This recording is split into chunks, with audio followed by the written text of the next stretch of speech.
പ്രധാനമന്ത്രി Narendra Modi European union നേതാക്കളുമായി കൂടിക്കാഴ്ച നടത്തുന്നു. European union president Ursula von der Leyen, councillor president Antonio Costa എന്നിവരുമായി ഹൈദരാബാദ് ഹൌസിലാണ് കൂടിക്കാഴ്ച. ഉച്ചകോടിക്ക് ശേഷം സംയുക്ത പ്രസ്താവനയുണ്ടാകും. പി ബസന്ത് വിവരങ്ങളുമായി ചേരുകയാണ്. ബസന്ത്, യൂറോപ്യൻ യൂണിയൻ പ്രതിനിധികൾ ഇപ്പോൾ റിപ്പബ്ലിക് ആഘോഷ സമയത്ത് തന്നെ ഉണ്ടായിരുന്നു.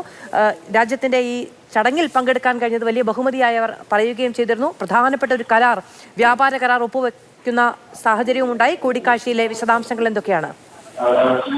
മധു, അല്പസമയം മുമ്പാണ് European union commission president Ursula von der ലയനും അതോടൊപ്പം തന്നെ കൗൺസിൽ പ്രസിഡന്റ് ആന്റോണിയോ കോസ്റ്റയും പ്രധാനമന്ത്രി നരേന്ദ്രമോദിയുമായി ഹൈദരാബാദ് ഹൌസിൽ കൂടിക്കാഴ്ച ആരംഭിച്ചിരിക്കുന്നത്.